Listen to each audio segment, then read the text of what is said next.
প্রিয় শিক্ষার্থীরা, কেমন আছো? আমি আশা করছি তোমরা যে যেখানে আছো সুস্থ আছো, ভালো আছো।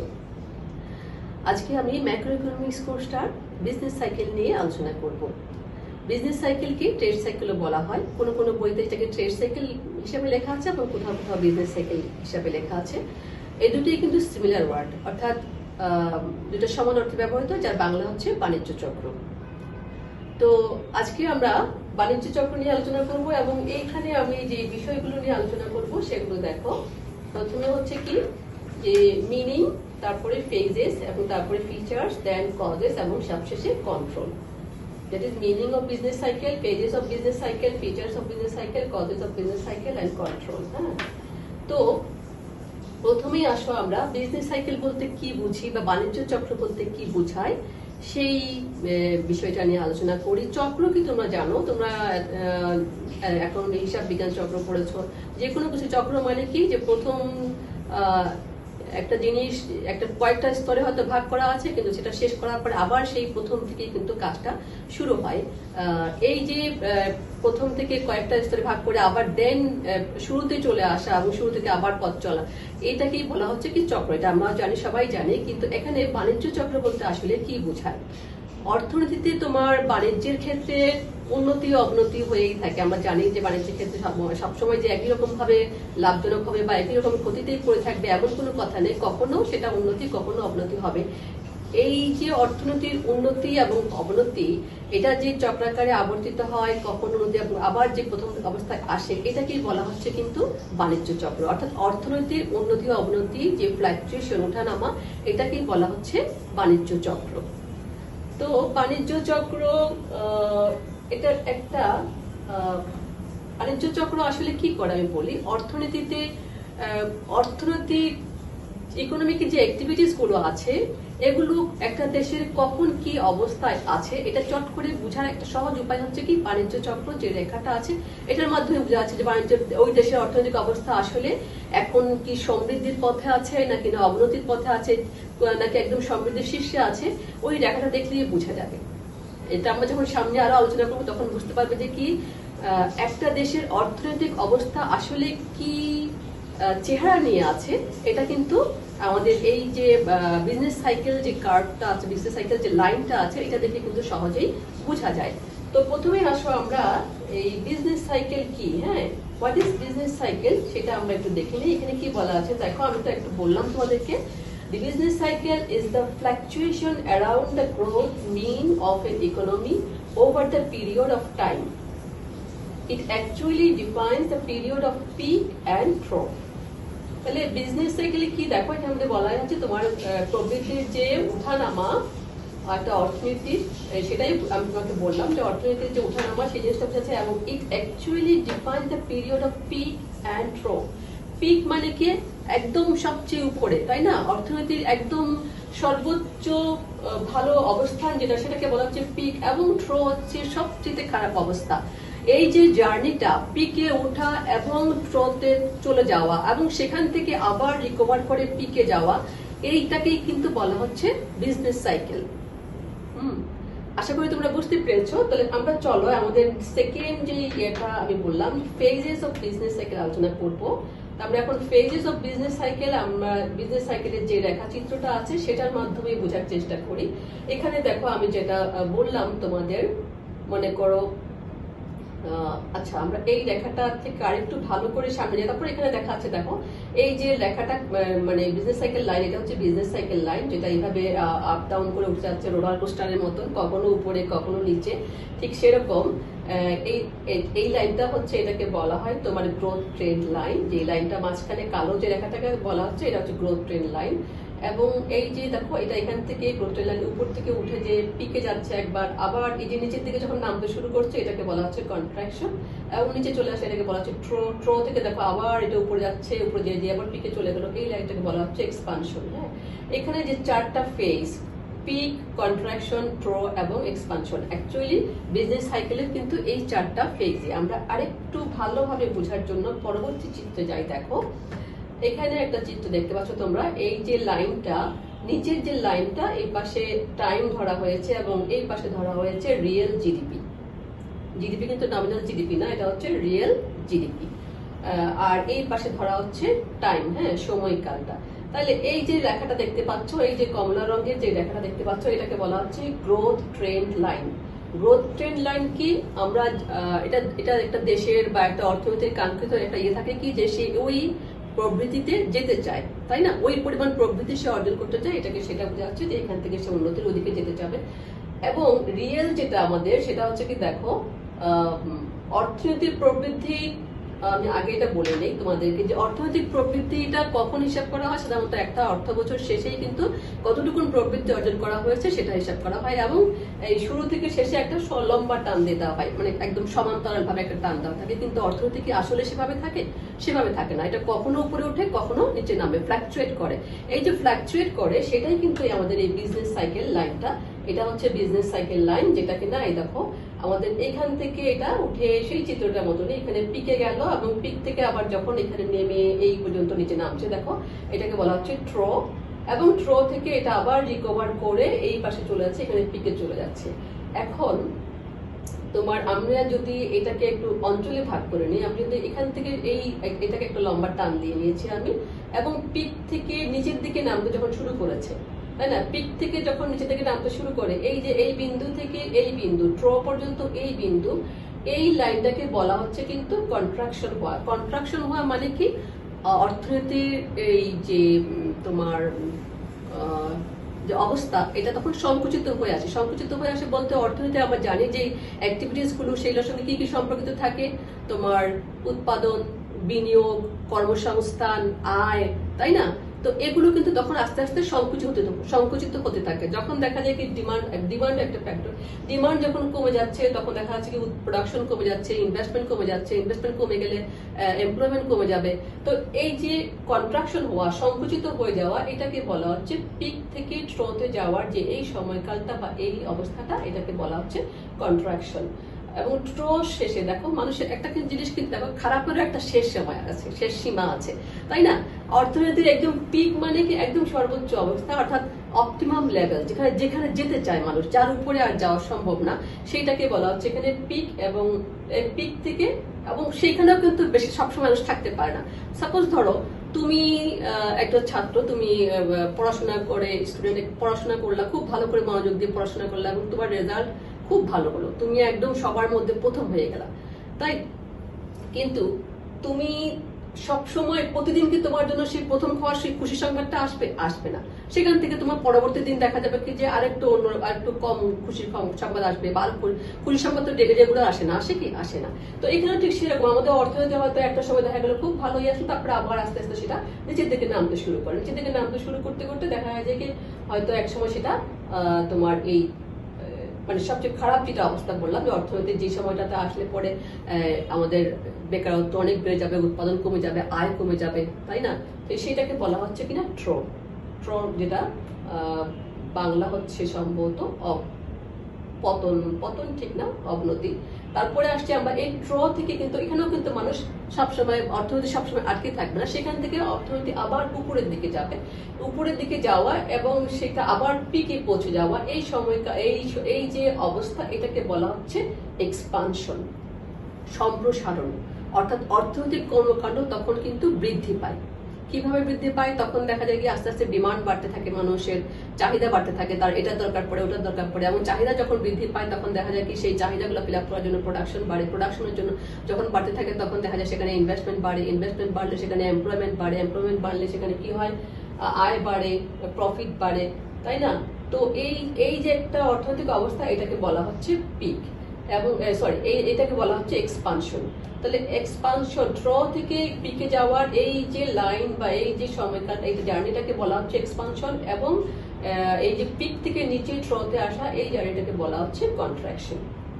এখন তোমার এই যে সময়কালটা আমি বললাম, হ্যাঁ, এখান দেখো এই যে বিন্দুটা, পিক থেকে নিচে নামার বা সংকুচিত হওয়ার যে বিন্দুটা, সেখান থেকে আবার এক্সপানশন হয়ে পিকে পৌঁছে যাওয়ার যে বিন্দুটা, এই যে সময়কালটা, এই যে সময়কালটা, এটাকে বলা হচ্ছে time period of A business cycle. এটা হচ্ছে একটা বাণিজ্য চক্র। সাইকেল তো চলতেই আছে, যেমন ধরো এখান থেকে শুরু হয়েছে, যদি আমরা এই বিন্দুটাকে ধরে শুরু, তাহলে দেখা যাবে কি যে এই বিন্দুটাতে এসে আমাদের শেষ হবে, হ্যাঁ, অর্থাৎ এখান থেকে যদি আমরা উপরে উঠে এবং নিচে নামে, এবার এই লাইনটা যেটা আমাদের গ্রোথ ট্রেন্ড লাইন, যেটা ট্রেন্ড লাইনটা এই জায়গাটা এসে কিন্তু আমাদের জার্নিটা শেষ হবে। আমরা এখানে পিক থেকে শুরু করেছি, আমি লাইনটা ধরেছি পিক থেকে ধরে, এবং পিক থেকে নিচে নামা এবং উঠে আবার পিকে পৌঁছে যাওয়া, দেখো আবার কিন্তু নিচে নামতে শুরু করেছে আমাদের জিডিপি। তাহলে এই যে সময়কালটা, যতদিন সময় লাগলো আমাদের আবার সেই আগের অবস্থানে পৌঁছে যাওয়া, সেটাকে বলা হচ্ছে কিন্তু একটা বাণিজ্য চক্রের যে সময়টা, period, time period of A business cycle, এটা কিন্তু একটা বাণিজ্য চক্র, তাই না? এখানে আমাদের 4টা ফেজ দেখো, peak, contraction, trough, expansion. Peak, contraction, trough, expansion. যদিও আমরা ফার্স্ট ফেজ, সেকেন্ড ফেজ যেমন অনেক সময় এক্সপানশন দিয়ে শুরু করে, আমরা এগুলো আরো সামনে ডিটেলস আলোচনা করব, কিন্তু আমি তোমাদেরকে 4টা ফেজ বোঝালাম। আমাদের 4টা ফেজই আছে, পিক, কন্ট্রাকশন, থ্রো, এক্সপানশন, এবং এই 4টা ফেজ কমপ্লিট করতে যে সময়টুকু লাগলো এটাকে বলা হচ্ছে time period of A business cycle. এটা একটা বিজনেস সাইকেল। এখন এই বিজনেস সাইকেল তোমার এটা কিন্তু প্রতিটা দেশের কিন্তু একই রকম হয় না। উন্নত দেশগুলোতে সেটা এক ধরনের সময়কালের জন্য হয়, আবার অনুন্নত দেশের জন্য এক ধরনের হয়, উন্নয়নশীল দেশের জন্য কিন্তু আরেক ধরনের হয়ে থাকে। যে সমস্ত কান্ট্রিগুলো অনেক ডেভেলপড, তাদের কিন্তু বিজনেস সাইকেলটা, একটা বিজনেস সাইকেল পূর্ণ হতে অনেক বেশি সময় লাগে। হ্যাঁ, আবার যে দেশগুলো ধরো অনুন্নত, ডেভেলপ না, অনুন্নত দেশ, তাদের কিন্তু বিজনেস সাইকেল কিন্তু খুব দ্রুতই সম্পন্ন হয়, তাদের অর্থনীতিতে খুব দ্রুত ফ্লাকচুয়েট হয়ে থাকে। এটাই হচ্ছে মূল কথা। আমাদের যে সমস্ত কান্ট্রিগুলো অনেক বেশি ডেভেলপ, তাদের কিন্তু অর্থনীতি খুব বেশি ফ্লাকচুয়েট হয়, তাদের মোটামুটি একটা ভারসাম্য অবস্থায় থাকে এবং সেটা কন্টিনিউ করতে থাকে। কিন্তু যে সমস্ত কান্ট্রিগুলো ডেভেলপ নয়, আন্ডার ডেভেলপড কান্ট্রি এবং যেগুলো ডেভেলপিং কান্ট্রি, সেগুলোতেও হয়তো সেগুলোতে যেগুলো অনুন্নত দেশ, তার থেকে হয়তো আরেকটু বেশি সময় লাগে তোমার বিজনেস সাইকেলটা পূরণ হতে। তা আমি আশা করছি তোমরা বিজনেস সাইকেলটা কি বুঝতে পেরেছো। এই যে পিক থেকে থ্রোতে আসা, এই সময়কালটাকে বলা হচ্ছে কন্ট্রাকশন, এবং এই থ্রো থেকে আবার পিকে যাওয়া, এই সময়কালটাকে বলা হচ্ছে এক্সপানশন। তবে এই 4 ফেজটাকে অনেকে আবার 6টা ফেজে ভাগ করে, এটা আমরা আরো পরবর্তীতে আলোচনা করব। এখানে দেখো একটা জিনিস, এই যে গ্রোথ ট্রেন্ড লাইন, হ্যাঁ, যেটা বললাম যে কি প্রতিটা দেশেরই কিন্তু একটা ইয়ে থাকে, কি সে একটা কাঙ্ক্ষিত প্রবৃদ্ধি, অর্থনৈতিক প্রবৃদ্ধি সবসময় উপরের দিকে নিতে চায়, এবং এইটাই সেটা শো করে। কিন্তু আমাদের অর্থনীতি দেখো, এইটা কিন্তু সবসময় এরকম থাকে না, এটা চলছে, কখনো উপরে যাচ্ছে, কখনো নিচে যাচ্ছে, কখনো উপরে যাচ্ছে, কখনো, কিন্তু এই লাইনটা ঘিরেই কিন্তু এটা চলছে। তবে এই যে গ্রোথ ট্রেন্ড লাইন ছাড়াও কিন্তু এক সময় তোমার এই বিজনেস সাইকেলটা দেখানো হতো, আমি দেখাচ্ছি সেটা কিরকম। দেখো, যেমন এখানে দেখো কোনো গ্রোথ ট্রেন্ড লাইন দেয়, একটা নর্মাল লাইন দেওয়া আছে, এটা স্বাভাবিক একটা অর্থনৈতিক অবস্থা, মানে যেটার নিচে চলে গেলে বলতে হবে যে অর্থনৈতিক অবস্থা খারাপ হয়ে গেছে। হ্যাঁ, এটাকে বলা হচ্ছে নর্মাল লাইন, স্বাভাবিক রেখা, যেটা এটা নিচে চলে আসা মানে হচ্ছে মাইনাসে চলে যাওয়া। তো এখানে দেখো ঠিক সেরকম নিচে চলে আসছে, এটাকে থ্রো বলা হচ্ছে, এবং উপরে যাচ্ছে যেটা হচ্ছে এক্সপানশন, এবং উপরে গেলে পিক। হ্যাঁ, এরপর আবার নিচে নামছে, এটাকে কন্ট্রাকশন বলা হচ্ছে। তা আমি এখানে নিচে বলা হচ্ছে 4 phases of business cycle without growth trend. Growth trend ছাড়া কিভাবে বিজনেস সাইকেল আঁকে সেটা আমি দেখালাম, কিন্তু প্রথম যেটা দেখালাম ওটাই তোমরা সবসময় ফলো করার চেষ্টা করবে। আমি তোমাদের বোঝার জন্য শুধু বলছি, যেমন ধরো আমি তোমাকে বললাম যে কেউ কেউ 6টা ফেজ ভাগ করে। যেমন এই যে রেখাটা আছে দেখো, এখানে দেখো এই পাশে টাইম গ্রোথ রেট, এখানে 6টা দেখো, নিচে এইটা হচ্ছে নর্মাল লাইন, আমি যেটা বললাম নর্মাল লাইন হিসেবে দেখানো হয়েছে অর্থনীতির, যেটা হচ্ছে যে তোমার যেটা নিচে চলে আসলে বলতে হবে যে অর্থনৈতিক অবস্থা খারাপের দিকে চলে যাচ্ছে। এখন 6টা ফেজ দেখো, এই নর্মাল লাইনের উপরে যাচ্ছে যে অংশটা পিক পর্যন্ত যাওয়ার, আমরা যদি এইটাকে 2 ভাগ করি, হ্যাঁ, এই অংশটা যদি আমরা 2 ভাগ করি, তাহলে এই যে অংশটা, এই অংশটাকে বলা হচ্ছে প্রসপারিটি, অর্থাৎ এই বিন্দু থেকে পিকে পৌঁছানো এই অংশটাকে বলা হচ্ছে প্রসপারিটি, দ্যাট ইজ উন্নত হচ্ছে। হ্যাঁ, উন্নত হচ্ছে, অর্থনীতি তখন সমৃদ্ধ হচ্ছে। আর এটা হচ্ছে সমৃদ্ধির শীর্ষে। হ্যাঁ, এটা হচ্ছে সমৃদ্ধ হচ্ছে, এবং এটা হচ্ছে সমৃদ্ধির শীর্ষে। রিসেশন তোমরা শুনেছো নিশ্চয়। এবং পিক থেকে এই যে কমে তোমার নিচের দিকে নামতে শুরু করা, অর্থনীতি যখন অর্থনৈতিক যে কার্যাবলী বা অর্থনৈতিক যে অ্যাক্টিভিটিস গুলো, এগুলোর মাধ্যমে অর্থনৈতিক অবস্থা যখন নিচের দিকে নামতে শুরু করে গ্রোথটা, তখন সেটাকে বলা হচ্ছে রিসেশন। এবং এই যে নর্মাল লাইন পর্যন্ত আসা, এখনো পর্যন্ত কিন্তু তোমার এটা ভালো, খারাপ আমরা বলবো না, কেননা নর্মাল লাইন হচ্ছে আমাদের স্বাভাবিক একটা গ্রোথ, যেটা এটার পর্যন্ত যদি আসে তাহলে এটার পর্যন্ত আসা পর্যন্ত মোটামুটি অর্থনৈতিক অবস্থা ভালো আছে মোটামুটি। কিন্তু যখনই এই লাইনটা ক্রস করে নিচের দিকে চলে যাচ্ছে, যখনই এই নর্মাল লাইনটা নিচের দিকে তোমার গ্রোথ রেটটা আমাদের যেটা এই বিজনেস সাইকেল লাইনটা যখন নিচের দিকে চলে যাচ্ছে, তখন সেটাকে বলা হচ্ছে কি, দেখো এই রিসেশনটা কিন্তু তখন ডিপ্রেশন হয়ে গেল। আমাদের এখানে তিনটা ইয়ে ছিল কি, প্রসপারিটি, পিক এবং রিসেশন, তিনটা স্টেজ পেলাম আমরা। কিন্তু যখনই নর্মাল লাইন ক্রস করে তখন সেটাকে বলা হচ্ছে ডিপ্রেশন। ডিপ্রেশন মানে কি, মন্দা অবস্থা। আর এই ট্রো মানে হচ্ছে একেবারেই খারাপ অবস্থা। হ্যাঁ, একেবারে মন্দা অবস্থা মানে কি, চরম মন্দা অবস্থা যেটাকে বলা হয় সেটা। তাহলে এখন এই চরম মন্দা অবস্থা থেকে যখন তোমার এটা আবার লাইনটা উপরের দিকে উঠতে থাকে এবং এই নর্মাল লাইন বিন্দু পর্যন্ত, এটাকে বলা হচ্ছে রিকভারি করা। হ্যাঁ, অর্থনীতি অসুস্থ হয়ে গিয়েছিল, অর্থনীতি অসুস্থ থেকে তখন আবার সুস্থতার দিকে এটা হাঁটতে শুরু করেছে। অর্থাৎ সে সুস্থ হতে শুরু করেছে, তার আস্তে আস্তে আবার তোমার এই ডিমান্ড উৎপাদন বাড়ছে, হ্যাঁ, এমপ্লয়মেন্ট বাড়ছে, ইনভেস্টমেন্ট বাড়ছে, তখন সেই অংশটাকে বলা হচ্ছে রিকভারি। বাট তখনও কিন্তু খারাপ। যখন এটা নর্মাল লাইন ক্রস করে আবার উপরে দিকে, তখন সেটাকে বলা হচ্ছে প্রসপারিটি, বা তখন অর্থনীতি আস্তে আস্তে সমৃদ্ধি হচ্ছে, অর্থাৎ জিডিপি বৃদ্ধি পাচ্ছে।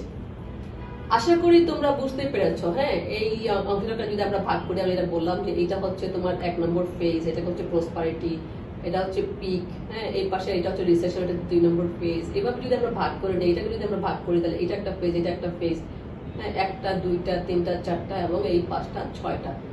আশা করি তোমরা বুঝতে পেরেছো বিজনেস সাইকেল কি। আমরা এর পরবর্তী টপিকসে চলে যাচ্ছি, সেটা হচ্ছে কি, ফিচার্স অফ বিজনেস সাইকেল, বাণিজ্য চক্রের বৈশিষ্ট্য। বাণিজ্য চক্রের বৈশিষ্ট্য প্রতিটা ফেজের জন্য আলাদা করে আমি আলোচনা করছি না, আমি একবারে আচ্ছা, এই যে অংশটা তোমরা এখানে দেখলে, যেমন ধরো এই যে রিসেশন এবং ডিপ্রেশন, দেখো এটা হচ্ছে কন্টিনিউশন। হ্যাঁ, নর্মাল লাইনের উপরে এবং নিচে এটা আছে, এটা বোঝানোর জন্য যে এই পর্যন্ত কিন্তু তাও অর্থনীতি আমাদের খারাপ বলবো না আমরা, কিন্তু এখানে চলে একদম মন্দা, এটাকে মন্দা বলা হয়। আর এটা হচ্ছে অবনতি হচ্ছে। তো এটা কিন্তু কন্টিনিউশন। ঠিক একই রকম ভাবে রিকভারি এবং প্রসপারিটি, এটাও কিন্তু কন্টিনিউশন। হ্যাঁ, রিকভারি করতে করতে তারপরে সমৃদ্ধির দিকে যাচ্ছে। তো এইখানে এই জন্য আমি তোমার এই বৈশিষ্ট্যগুলোকে আমি আর 4টা ইয়েতে আলোচনা করিনি। আমি আলোচনা করার সময় তোমাদের একটু বলে দেবো, আমি জাস্ট 2টো করে ভাগ করে নিচ্ছি। একটা হচ্ছে এক্সপানশন টু পিক, আর একটা হচ্ছে contraction to drop. Expansion to peak এর বৈশিষ্ট্যগুলো দেখো, এখানে কি হয়, ইনক্রিজ ডিমান্ড হয়। তোমার ডিমান্ড যেটা আছে, আমি যেটা বললাম যে মানুষের এই ভোগ করার যে চাহিদা, এটা বৃদ্ধি পায়। মানুষের যখন ভোগ করার চাহিদা বৃদ্ধি পায়, তখন যারা মনে করো তাদের চাহিদা পূরণ করার জন্য কাজ করে, তারা তখন সেটা পূরণ করার জন্য ব্যস্ত হয়, তারা ইনভেস্ট করে, প্রোডাকশন হয়, এমপ্লয়মেন্ট হয়, তাই না? ঠিক সেরকম এখানের মধ্যে ইনক্রিজ, যখন ডিমান্ড ইনক্রিজ হয় তোমার এক্সপানশনের ক্ষেত্রে, এবং পিকের ক্ষেত্রে যেটা হয় সেটা হচ্ছে হাইয়েস্ট ডিমান্ড হয়। একটা দেশের যতটুকু মানে ডিমান্ড হচ্ছে, সবচেয়ে বেশি হাইয়েস্ট ডিমান্ড হয় পিকের ক্ষেত্রে। এবং ঠিক অর্থাৎ পিকের ক্ষেত্রে এটা হবে হাইয়েস্ট। হ্যাঁ, এবং আর এক্সপানশনের ক্ষেত্রে আমি যেটা বলছি, ইনক্রিজ ডিমান্ড হয়। এরপর হচ্ছে ইনক্রিজ প্রোডাকশন। ডিমান্ড যখন বাড়ে, তখন সেই ডিমান্ডটা ফুলফিল করার জন্য কি হয়, উৎপাদনও বাড়ানো হয়। অর্থাৎ তখন একটা দেশের কি হয়, উৎপাদনটাও বৃদ্ধি পায়। এরপরে আমরা সি নাম্বার দেখতে পাচ্ছি, ইনক্রিজ ইনভেস্টমেন্ট। অর্থাৎ এই প্রোডাকশন করার জন্য তখন কি হয়, বিনিয়োগটা বৃদ্ধি করা হয়। অর্থাৎ যখন দেখা যাচ্ছে যে ডিমান্ড বেড়েছে, ডিমান্ডের জন্য প্রোডাকশন করতে গিয়ে দেখা গেলো কি তাদের আরো বেশি সেখানে আমাদের ক্যাপিটাল লাগছে, তখন সেটা ক্যাপিটাল পূরণ করার জন্য সেখানে বিনিয়োগ বৃদ্ধি করা হয়। যেহেতু প্রোডাকশন হলে সেটা সেল হচ্ছে, মানুষ সেখানে তখন বিনিয়োগ করতে উৎসাহিত হয়। এবং বিনিয়োগ হলে যেটা হয়, সেটা বেশি বিক্রি হলে সেখানে প্রফিট হবে, আর্ন বাড়বে। এবং প্রোডাকশনের সাথে দেখো আমাদের ডি নাম্বার হচ্ছে ইনক্রিজ প্রফিট, যেটা আমি বললাম যে তখন প্রফিটটাও বৃদ্ধি পাবে, লাভ বৃদ্ধি পাবে, দ্যাট ইজ আয় বা ইনকাম বৃদ্ধি পাবে। এবং ই নাম্বার হচ্ছে increase employment, employment that is নিয়োগ বৃদ্ধি পায়। প্রোডাকশন করতে গেলে লোক লাগবে, তাই না? প্রোডাকশন করতে গেলে লোক লাগবে, এখন লোক লাগলে তখন অবশ্যই সেই লোকটা যখন নিয়োগ করা হবে, তখন এমপ্লয়মেন্টটা বৃদ্ধি পায়। এরপরে আসছে লাস্ট ওয়ান, আমরা দেখো অপটিমাম ইউটিলাইজেশন অফ রিসোর্সেস। অর্থাৎ তোমার একটা দেশের যে ন্যাচারাল যে রিসোর্স গুলো আছে এবং হিউম্যান যে রিসোর্স গুলো আছে তখন সেগুলো সর্বোচ্চ ব্যবহার করা সম্ভব হয়, অর্থাৎ অথবা কাঙ্ক্ষিত মাত্রায় ব্যবহার করা সম্ভব হয়। এটা হচ্ছে কাঙ্ক্ষিত মাত্রায় ব্যবহার করা হচ্ছে কখন এক্সপানশনের ক্ষেত্রে, এবং পিকের ক্ষেত্রে আমি বলবো যে তখন সর্বোচ্চ সবকিছু সর্বোচ্চ হয়ে থাকে, ডিমান্ড সর্বোচ্চ হয়, প্রোডাকশন সর্বোচ্চ হয়, ইনভেস্টমেন্ট সর্বোচ্চ হয়, প্রফিট সর্বোচ্চ হয়, এমপ্লয়মেন্টও তখন কিন্তু একটা দেশের বলা যায় যে ফুল এমপ্লয়মেন্ট, হ্যাঁ প্রায় ফুল এমপ্লয়মেন্ট হয়ে থাকে, এবং ইউটিলাইজেশন অফ রিসোর্সটাও কিন্তু সর্বোচ্চ হয়ে থাকে। যদি আমি আলাদা করতাম তাহলে এইভাবে আমি বলতাম যে হাইয়েস্ট এইভাবে কথাটা, আমি এখানে আলাদা করিনি, আমি একসাথে আলাদা করছি, সেম জিনিস। কন্ট্রাকশন টু ট্রো দেখো, এটা হচ্ছে ঠিক এক্সপানশন টু পিকের উল্টোটা। দেখো প্রথমে কি বলা আছে, ডিক্রিজ ডিমান্ড, চাহিদা হ্রাস পায়, হ্যাঁ অর্থাৎ তোমার যখন একটা দেশের ইয়েটা তোমার উন্নতির একদম সর্বোচ্চ শিখরে চলে গেল, দেখা গেল সেখানে কিন্তু সবসময় মানুষ থাকে না, মানুষের হাতে ভোগ করার একটা লিমিট আছে, মানুষ একসময় আস্তে আস্তে সেই জিনিস আর ভোগ করতে চায় না, বা যে কোনো কারণেই হোক মানুষের চাহিদা কিন্তু আস্তে আস্তে হ্রাস পেতে থাকে। এখন যখন ডিমান্ড হ্রাস পায় তখন দেখা যায় কি যে তখন কি করে, উদ্ভিদ তো কেউ তো প্রোডাকশন করতে যায় না, যখন তার সেল হবে তখন সে কি করবে, প্রোডাকশনটা সে কমিয়ে দেবে, তখন ডিক্রিজ প্রোডাকশনটাও ডিক্রিজ হয়ে যায়। প্রোডাকশন ডিক্রিজ হলে তখন দেখা যাচ্ছে কি যে কি মানে তোমার সেখানে বিক্রি করে লাভ হচ্ছে না বা বিক্রি করা যাচ্ছে না প্রোডাকশন করে, তখন কি হয়, ইনভেস্টমেন্টটাও কিন্তু ডিক্রিজ হয়ে যায়, ডিক্রিজ ইনভেস্টমেন্ট। তারপরে ডিক্রিজ ইনভেস্টমেন্ট হলে প্রফিট যেটা আয়, দ্যাট ইজ ইনকামটাও কিন্তু কমে যায়, হ্যাঁ ইনকামটাও, এটা প্রফিট ইনকাম যাই বলো, এটাও কিন্তু তখন ডিক্রিজ হয়ে যায়। এরপরে কি হয় দেখো, ইনক্রিজ আনএমপ্লয়মেন্ট, হ্যাঁ তখন দেখা যায় কি বেকারের সংখ্যা বৃদ্ধি পায়, হ্যাঁ ডিক্রিজ এমপ্লয়মেন্ট আমি বলিনি, ইনক্রিজ আনএমপ্লয়মেন্ট, অর্থাৎ তখন লোক ছাঁটাই হয়, যেহেতু প্রোডাকশন বন্ধ হয়ে যায়, ইনভেস্টমেন্ট হয় না, তখন কি হয় দেখা যায় কি যে যাদের কর্মসংস্থান ছিল তাদের কিন্তু তারা আস্তে আস্তে কর্মহীন হয়ে পড়ে, বেকারের সংখ্যা বৃদ্ধি পায়। এরপরে দেখো লেস ইউটিলাইজেশন অফ রিসোর্সেস, এবং যা রিসোর্স আছে, আমি একটু যেটা বললাম যে ন্যাচারাল রিসোর্স এবং হিউম্যান রিসোর্স যা আছে এগুলো দেখা যাচ্ছে কি তোমার প্রপার ইউটিলাইজেশন বা এই যেটা বললাম অপটিমাম ইউটিলাইজেশন সেটা হয় না, ওটা লেস ইউটিলাইজেশন হয়, কম ব্যবহার করা হয়ে থাকে। তো এই ছিল ফিচার্স অফ বিজনেস সাইকেল, আশা করি তোমরা বুঝতে পেরেছো। তো আমরা পরবর্তী টপিকসে চলে যাচ্ছি। পরবর্তী আমাদের আলোচনার বিষয়টা কি দেখো, পরবর্তী আলোচনার বিষয়টা হচ্ছে causes of business cycle. Causes of business cycle অর্থাৎ বাণিজ্য চক্র কি কারণে সংগঠিত হয়ে থাকে, এই জিনিসটা কিন্তু বোঝার বিষয় আছে। আমি তোমাদেরকে বললাম যে বাণিজ্য চক্র একটা দেশের অর্থনীতির চেহারা তুলে ধরে, তাই না? অর্থনৈতিক কি অবস্থায় আছে, ভালো অবস্থায় আছে না খারাপ অবস্থায় আছে, না ভালোর দিকে যাচ্ছে না খারাপের দিকে যাচ্ছে, হ্যাঁ তো এই যে চেহারাটা প্রদর্শন করে, এবং এই যে সাইকেলটা হয়, কেন এটা উত্থান হয় আবার পতন হয়, এর পিছনে কি কারণগুলো ঘটছে, কি কারণগুলো কাজ করে, এগুলো কিন্তু জানতে হবে ভালো করে, তাহলেই কিন্তু তুমি বাণিজ্য চক্রটা ভালো করে বুঝতে পারবে যে কেন এই অর্থনীতি একবার উপরে উঠে একবার নিচে নামে, এবং কেন ডেভেলপ কান্ট্রিতে এটা অনেক সময় লাগে, এবং কেন অনুন্নত দেশগুলোতে কম সময়ে এই কাজটা হয়ে থাকে। তুমি যদি এই কারণগুলো জানতে পারো তাহলে বুঝতে পারবে। দেখো এখানে এরপরে আমরা আলোচনা করছি causes of business cycle. Causes of business সাইকেলের প্রথম পয়েন্টটা দেখো ইনফ্রাস্ট্রাকচার, 2 নম্বর হচ্ছে ফিনান্সিয়াল ইনস্টিটিউট, 3 নম্বর হচ্ছে ফিসকাল পলিসি, 4 নম্বর হচ্ছে মনিটারি পলিসি, 5 নম্বর হচ্ছে টেকনোলজি, 6 নম্বর হচ্ছে এক্সপোর্ট, এবং 7 নম্বর হচ্ছে পলিটিক্যাল স্টেবিলিটি। এখন আসে প্রথম যে পয়েন্টটা, ইনফ্রাস্ট্রাকচার বা অবকাঠামো। ইনফ্রাস্ট্রাকচার কি, এটা হচ্ছে তোমার একটা দেশের যে তোমার যে ফ্যাসিলিটিস গুলো আছে, অবকাঠামোগত যে সুবিধা, ধরো বিদ্যুৎ, গ্যাস, হ্যাঁ তারপরে শিক্ষা, চিকিৎসা, যা যা সুবিধাগুলো আছে, এগুলো যদি ঠিকঠাক মতন থাকে তাহলে দেখা যাবে কি যে তোমার বিজনেস সাইকেলের অবস্থাটা ভালো আছে। আমি যেমন ধরো যদি ডেভেলপ কান্ট্রিগুলোর দিকে তুমি খেয়াল করো, দেখবা ওদের দেশের যে গ্রাম বলো শহর বলো, ওরা কিন্তু প্রত্যেকটা অংশকেই কিন্তু ওরা ডেভেলপ করেছে কি, এবং তাদের যে এই যে ইনফ্রাস্ট্রাকচার বা অবকাঠামোগত যে সুবিধা, এগুলো ওরা কিন্তু তোমার একটা দেশের সবটা অংশে সমানভাবে ওরা গঠন করে রাখে, যাতে করে কি হয় ওই দেশের যার ফলে যেটা হয় যে ওই দেশের অর্থনীতি কিন্তু একটা শক্ত ভিত্তির উপরে দাঁড়িয়ে থাকে। ওরা দেশের প্রতিটা অংশের যে রিসোর্স গুলো আছে এগুলো ওরা ব্যবহার করে, যে কারণে ওদের অর্থনীতির যে বিজনেস সাইকেলটা এটা পূরণ হতে কিন্তু অনেক সময় লাগে। হ্যাঁ, এই জন্য ইনফ্রাস্ট্রাকচার একটা বড় ফ্যাক্টর। যদি অবকাঠামোগত সুবিধা তোমার দেওয়া যায় ঠিক মতন, তাহলে দেখা যাবে কি যে বাণিজ্য চক্রের যে তেজি অবস্থা এটা অনেকটা সময় বিরাজ করবে। আর যদি ঠিক তার উল্টোটা হয়, অবকাঠামোগত সুবিধা যদি প্রপার না থাকে, দেখা যায় যে সেটা যদি দুর্বল হয়ে পড়ে কোনো কারণে, তখন দেখা যাবে কি যে বাণিজ্য চক্রের মন্দা অবস্থাটা চলে আসছে। এরপরে আসি আমরা 2 নম্বর যে পয়েন্টটা, ফিনান্সিয়াল ইনস্টিটিউট, আর্থিক প্রতিষ্ঠান। আর্থিক প্রতিষ্ঠান কি? আর্থিক প্রতিষ্ঠান হচ্ছে ধরো তোমার ব্যাংক, বীমা, এই সমস্ত যে প্রতিষ্ঠানগুলো আছে, এগুলো যদি তোমার প্রপার রোল করে থাকে এবং এগুলো যদি তোমার সবখানে একটা দেশের সব ক্ষেত্রে যদি সমানভাবে কাজ করে, তারা যদি তাদের ঋণ দান করার পদ্ধতি এবং অন্যান্য যে ফ্যাসিলিটিস গুলো আছে এগুলো যদি জনগণকে দিয়ে থাকে, তাহলে দেখা যাচ্ছে কি সেখানে সেই দেশের বাণিজ্য চক্রটা তেজি ভাব বিরাজ করবে। আর যদি ঠিক তার উল্টোটা হয়, যদি সেই প্রতিষ্ঠানগুলো সঠিক রোলটা প্লে করতে না পারে, তখন দেখা যায় কি যে বাণিজ্য চক্র অবস্থাটা মন্দার দিকে চলে যাচ্ছে। ওই যে বললাম বাণিজ্য চক্রের দুটো অবস্থা আমি প্রথমে বলেছি তোমাদের, একটা হচ্ছে কি এক্সপানশন, একটা হচ্ছে কন্ট্রাকশন। এটা তো এই দুটা অবস্থা তখন কিন্তু চলতে থাকে। এরপর 3 নম্বরে আসছে আমরা ফিসক্যাল পলিসি। ফিসক্যাল পলিসি বা রাজস্ব নীতি, এবং 4 নম্বর হচ্ছে মনিটারি পলিসি, যেটা আর্থিক নীতি। এগুলো কিন্তু কিভাবে কাজ করে আমি আলোচনা করেছিলাম। ফিসক্যাল পলিসি যদি ভালোভাবে, ফিসক্যাল পলিসির যা করা উচিত, তাই না? যেমন যখন একটা দেশের অর্থনৈতিক অবস্থা খুব ভালো, আমি একটু আগে যেটা দেখালাম তোমাদের পিক এবং এক্সপানশন যে অবস্থাটা, ওই সময় কিন্তু মুদ্রাস্ফীতি ঘটে, পণ্য দ্রব্যের দাম বৃদ্ধি পায়, মুদ্রাস্ফীতি ঘটে।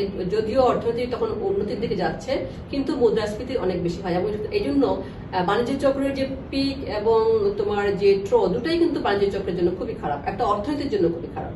অর্থনীতির জন্য খুবই খারাপ অবস্থা। পিকে গেলে প্রচুর মুদ্রাস্ফীতি হবে, জিনিসপত্রের দাম অনেক বেশি বেড়ে যাবে। তো ওইটাকে কিন্তু কন্ট্রোল করতে হবে, এবং কন্ট্রোল করার জন্য ফিসক্যাল পলিসি যে ভূমিকাগুলো রাখতে পারে, সে কি করতে পারে, তখন করের হার বাড়িয়ে দিতে পারে এবং সরকারি যে ব্যয়গুলো আছে সেগুলো কমিয়ে দিতে পারে, যাতে জনগণের হাতে কম টাকা থাকে। আবার যখন তোমার ট্রোতে চলে যাবে বা যখন তোমার কন্ট্রাকশন হবে, সেই ক্ষেত্রে সে কি করতে পারে, ফিসক্যাল পলিসি যেটা বললাম, সরকারি ব্যয়টা বাড়িয়ে দিতে পারে, আবার করের হারটা হ্রাস করতে পারে। করের হারটা হ্রাস করলে যেটা হবে কি, জনগণের হাতে টাকা থাকবে এবং জনগণ সেগুলো ব্যবহার করে তাদের কাজকর্ম করতে পারবে এবং আয় সৃষ্টি করতে পারবে। একই রকম ভাবে মনিটারি পলিসি কি, সেটা আমি আলোচনা করেছিলাম, তোমাদের মনে আছে নিশ্চয়ই সেই ক্লাসগুলো। মনিটারি পলিসি, আর্থিক নীতি, এটা কেন্দ্রীয় ব্যাংক অন্যান্য ব্যাংকের মাধ্যমে তোমার বাজারে টাকার যে যোগানটা এটা কন্ট্রোল করে, মানে সাপ্লাইটা কন্ট্রোল করে থাকে ডিমান্ডের সাথে সামঞ্জস্যকে। এখানেও ঠিক তাই, যখন পিকে থাকবে তখন কিভাবে টাকার যোগানটা কমাতে হবে, কেন্দ্রীয় ব্যাংক তার যা যা পদক্ষেপগুলো আছে সেগুলো ওপেন মার্কেট থাকতে পারে বা অন্যান্য সেই পদক্ষেপগুলো সে নেওয়ার মাধ্যমে সেটা কন্ট্রোল করবে। আর যদি সেটা সে করতে ব্যর্থ হয়, তখন কি হবে, এই যে অর্থনৈতিক মন্দা অবস্থা সৃষ্টি হবে আস্তে আস্তে, তাই না? অতিরিক্ত কোনো কিছু কিন্তু ভালো না। ঠিক সেই রকম ভাবে এই মনিটারি পলিসি এবং ফিসক্যাল পলিসি যদি সঠিক ভূমিকা রাখতে না পারে, তখনই কিন্তু তোমার এই মন্দা অবস্থাটা সৃষ্টি হতে পারে। এরপরে আসছে আমাদের 5 নম্বর হচ্ছে টেকনোলজি, যেটার বাংলা হচ্ছে প্রযুক্তি। এখন প্রযুক্তি বা কোনো যন্ত্রের আবিষ্কার কিন্তু তোমার একটা অর্থনীতির অবস্থা অনেক সময় অনেক সমৃদ্ধ অবস্থা নিয়ে আসে। বিশ্বে নতুন কোনো যন্ত্র যদি কোনো কান্ট্রি আবিষ্কার করে এবং সেটা যদি অর্থনীতির জন্য ভালো হয়, তাহলে দেখা যাবে সেই দেশের অর্থনীতি তখন সমৃদ্ধির দিকে এগিয়ে যাচ্ছে। আবার যদি ঠিক তার উল্টোটা হয়, অর্থাৎ অন্যান্য কান্ট্রিগুলো নতুন নতুন যন্ত্রপাতি প্রযুক্তিগুলো গ্রহণ করতে পারছে, আবার একটা দেশ কিন্তু পারছে না, ফিনান্সিয়াল কারণেই হোক বা তাদের নলেজ না থাকার কারণেই হোক, তখন কিন্তু দেখা যাবে যে তাদের অর্থনীতি খারাপের দিকে চলে যাচ্ছে। এরপরে আসছি আমরা এক্সপোর্ট বা রপ্তানি। রপ্তানি অর্থনীতির ক্ষেত্রে একটা বড় ফ্যাক্টর। অর্থাৎ রপ্তানি মানে কি, এটা হচ্ছে মার্কেট নেওয়া। তোমরা মার্কেটিং করেছো, মার্কেট নেওয়া, তাই না? একটা জিনিস আমি তৈরি করলাম, সেই তৈরি পণ্যের মার্কেট কিন্তু তোমার পুরো বিশ্বের মধ্যে যে কোনোখানে হতে পারে। তো আমাকে সেই মার্কেট খুঁজে নিয়ে যদি আমাদের দেশে একটা দেশের প্রোডাক্ট অন্য দেশে নিয়ে বিক্রি করা যায়, তাহলে কি হবে, সেই দেশের অর্থনীতি কিন্তু, যেই দেশ কোনোটা প্রোডাক্টটা উৎপাদন করছে তাদের অর্থনীতি কিন্তু সমৃদ্ধ হবে, তাদের অর্থনীতি ভালোর দিকে যাবে, দ্যাট ইজ যেটা আমরা এক্সপানশন বলছি, এক্সপানশন বা পিকের দিকে যাবে। আর যদি ঠিক তার উল্টাটা হয়, যে রপ্তানি কোনো কারণে যদি হ্রাস পায়, তার চেয়ে যদি ভালো যদি কেউ মার্কেটটা দখল করে ফেলে, তখন তার কি হবে, তার অর্থনীতি খারাপের দিকে যাবে। এটাই হচ্ছে এক্সপোর্টের কথা। এরপরে আসছে আমরা পলিটিক্যাল স্টেবিলিটি বা রাজনৈতিক স্থিতিশীলতা। রাজনৈতিক স্থিতিশীলতা একটা ভাইটাল ফ্যাক্টর একটা দেশের অর্থনীতির ক্ষেত্রে। রাজনৈতিক অবস্থা যদি স্থিতিশীল থাকে তাহলে কি হয়, যারা ধরো বিনিয়োগকারী তারা বিনিয়োগ করতে উৎসাহিত হয়, সবকিছুর মধ্যে একটা শৃঙ্খলা মানে পাওয়া যায়, যে কাজ করতে মানুষ উৎসাহী হয়, আগ্রহী হয়, বিনিয়োগ উৎসাহী থাকে, উৎপাদনকারী উৎপাদনে উৎসাহিত হয় এবং কাজকর্ম সঠিকভাবে করা যায়। আর যদি ঠিক তখন অর্থনীতি ভালোর দিকে যায়। আর যদি যেটা বললাম যে পলিটিক্যাল স্টেবিলিটি না থাকে, ইনস্টেবিলিটি হয় বা রাজনৈতিক অস্থিতিশীল অবস্থা হয়, তখন দেখা যায় কি যে মানুষের মনে একটা শঙ্কার মধ্যে কাজ করে, যে কখন কি হয় না হয়, কখন কোন সিচুয়েশনে পড়তে হয়। এই ভয়ে কিন্তু অনেকে বিনিয়োগ করতে উৎসাহী হয় না। এবং বিনিয়োগকারী যদি বিনিয়োগ না করে তাহলে কিন্তু প্রোডাকশন হয় না, প্রোডাকশন না হলে এমপ্লয়মেন্ট হয় না, হ্যাঁ এমপ্লয়মেন্ট না হলে আয় হয় না। এটাই স্বাভাবিক। এবং তখন কি হয়, অর্থনৈতিক অবস্থা পতনের দিকে যায়, অর্থাৎ বাণিজ্যিক চক্রের মন্দা অবস্থার দিকে যায়। তো শিক্ষার্থীরা, এই ছিল আমাদের কলেজ অফ বিজনেস সাইকেল। আমরা এর পরের পয়েন্টে চলে যাচ্ছি। আমাদের সবশেষ আলোচনার টপিকস হচ্ছে control of business cycle. Control of business cycle বা বাণিজ্য চক্রের নিয়ন্ত্রণ। এই যে বাণিজ্য চক্র বলছি, বাণিজ্য চক্র দ্যাট ইজ কি, অর্থনৈতিক উন্নতি অবনতি। অর্থনৈতিক উন্নতি অবনতি হবে, কিন্তু যদি এটা খুব দ্রুত উঠানামা করে, তাই না, একটা দেশের অর্থনীতির প্রবৃদ্ধি যদি খুব দ্রুত আজ ধরো এক মাসে একরকম গেল, পরের মাসে অন্যরকম গেল, এরকম যদি হয়, তাহলে কিন্তু কি হবে, মানুষ ওই দেশের অর্থনৈতিক অবস্থার উপরে কিন্তু তাদের আস্থাটা কমে আসবে। তো সেই জন্য এই যাতে করে তোমার বিজনেস সাইকেলটা খুব ঘন ঘন না হয় এবং খুব বেশি মন্দার দিকে চলে না যায়, সেটা যাতে কিভাবে কন্ট্রোল করা যায় সেই জিনিসটা কিন্তু জানতে হবে। সেই জিনিসটা জানতে হলে কিভাবে কন্ট্রোল করা যায় আমাদের সেটা জানতে হবে। তাহলে প্রথমে আসো, 1 নম্বর হচ্ছে ফিসক্যাল পলিসি, 2 নম্বর হচ্ছে মনিটারি পলিসি, এবং 3 নম্বর হচ্ছে অ্যান্টি সাইকেল বাজেট, এবং 4 নম্বর হচ্ছে ডাইরেক্ট অ্যাকশন। এই কয়টা পয়েন্ট নিয়েছে আমি আলোচনা করার জন্য, যে কিভাবে বিজনেস সাইকেলকে কন্ট্রোল করা যেতে পারে। অর্থনৈতিক উঠানামা কন্ট্রোল করা তো সম্ভব না, তবে সেটাকে মোটামুটি নিয়ন্ত্রণে রাখার একটা চেষ্টা চালাতে হবে। এটাই হচ্ছে মূল কথা। তো সেটা চেষ্টা চালানোর জন্য যে অস্ত্রগুলো হাতে আছে, গভর্নমেন্টের হাতে আছে, সেগুলো কি, দেখো ফিসক্যাল পলিসি, যেটা আমি বললাম, যে যখনই দেখা যাবে যে অর্থনৈতিক অবস্থা খুব পিকে চলে যাচ্ছে, দ্যাট ইজ ইনফ্লেশন খুব হাই হয়ে যাচ্ছে, প্রাইস লেভেল খুব হাই হয়ে যাচ্ছে, তখন রশিটাকে ধরতে হবে। সরকারকে কি করতে হবে, বিভিন্ন জিনিসের উপরে, যেটা আমি বললাম যে সরকার যে অস্ত্রগুলো আবিষ্কার করেছে, করের হার বাড়িয়ে দিতে পারে, তারপরে তোমার এই যে সরকারের যে ব্যয়টা সেটা সে হ্রাস করে দিতে পারে, এইভাবে সে কন্ট্রোল করতে পারে। আবার যদি মন্দা অবস্থার দিকে চলে যেতে থাকে, তখন সরকার কি করতে পারে, করের হারটা কমিয়ে দিতে পারে, যাতে করে জনগণের হাতে টাকা থাকে, জনগণ সেটা ব্যবহার করে ইনকাম সৃষ্টি করতে পারে। আবার সরকারি ব্যয়টা বৃদ্ধি করতে পারে, যাতে যে কাজগুলো, অর্থনীতির যে চাকাগুলো ছিল এগুলো যেন সচল থাকে, সরকার সেই পদক্ষেপটা নিতে পারে। এরপরে হচ্ছে মনিটারি পলিসি, আর্থিক নীতি। আর্থিক নীতি কি তোমাদের নিশ্চয়ই মনে আছে, কেন্দ্রীয় ব্যাংক বিভিন্ন ধরনের পলিসি করে, যে তোমার বাণিজ্যিক ব্যাংকগুলো যে রিজার্ভটা রাখে কেন্দ্রীয় ব্যাংকে, সেটার পরিমাণ কমিয়ে দিতে পারে যদি মন্দা অবস্থা হয়।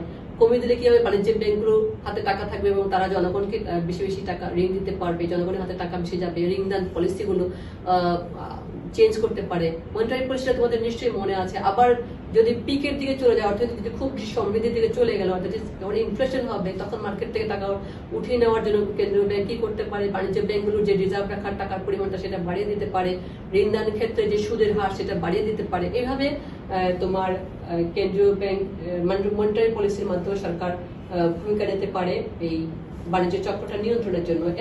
এরপরে দেখো anti cycle budget. Anti cycle budget কি, বাণিজ্য চক্র বিরোধী বাজেট তৈরি করা, তাই না। এন্টি সাইকেল মানে হচ্ছে চক্র বিরোধী বাজেট তৈরি করা। কিরকম, এটা হচ্ছে যখন তোমার ধরো অর্থনৈতিক অবস্থা খুব বেশি উন্নতির দিকে, পিকের দিকে থাকবে অথবা এক্সপানশনের দিকে থাকবে, তখন সরকার উদ্বৃত্ত বাজেট তৈরি করতে পারে, কারণ সরকারের তখন অর্থনৈতিক অবস্থা ভালো, উদ্বৃত্ত বাজেট তৈরি করবে। আর যখন তোমার মন্দার দিকে থাকবে অর্থনৈতিক অবস্থা, তখন কি করতে পারে, সরকার ঘাটতি বাজেট, ডেফিসিট বাজেট তৈরি করতে পারে। এইভাবে কিন্তু সরকার ইচ্ছা করলে তোমার এই সাইকেলটাকে কন্ট্রোল করার চেষ্টা করতে পারে। এবং লাস্ট, যেটা ডাইরেক্ট অ্যাকশন, সরকার কিছু প্রত্যক্ষ ব্যবস্থার মাধ্যমে কিন্তু তোমার এই বিজনেস সাইকেলটাকে কন্ট্রোল করা যায়। যেমন ধরো, যখন মজুরি শ্রমিকদের যে মজুরি, এই যে এটার হার কত হবে না হবে এগুলো নিয়ন্ত্রণ করা, প্রাইস লেভেল ঠিক করে দেওয়া, দাম ফিক্সড করে দেওয়া, বাজারে কোন দামে পণ্য বিক্রি করতে হবে, এই ধরনের কিছু ক্ষেত্রে সরকার প্রত্যক্ষ ভূমিকা নেওয়ার মাধ্যমে কিন্তু তোমার এই অর্থনৈতিক যে উঠানামা সেগুলো কন্ট্রোল করতে পারে। তো প্রিয় শিক্ষার্থীরা, আশা করি তোমরা বিজনেস সাইকেলটা বুঝতে পেরেছো। আর এই সম্পর্কে তোমাদের যদি কোনো কোশ্চেন থাকে তোমরা আমাকে ইমেলে যোগাযোগ করতে পারো। আমার ইমেল অ্যাড্রেসটা তোমাদের ডেসক্রিপশন বক্সে দেওয়া আছে, আর এছাড়া তোমরা কমেন্ট বক্সে লিখতে পারো। তোমাদের কোনো প্রশ্ন থাকলে আমি সেগুলো উত্তর দেওয়ার চেষ্টা করব। তো প্রিয় শিক্ষার্থীরা, তোমরা অবশ্যই মনোযোগ দিয়ে পড়াশোনা করবে, কারণ যে সময়টা চলে যাচ্ছে এটা খুবই মূল্যবান সময়।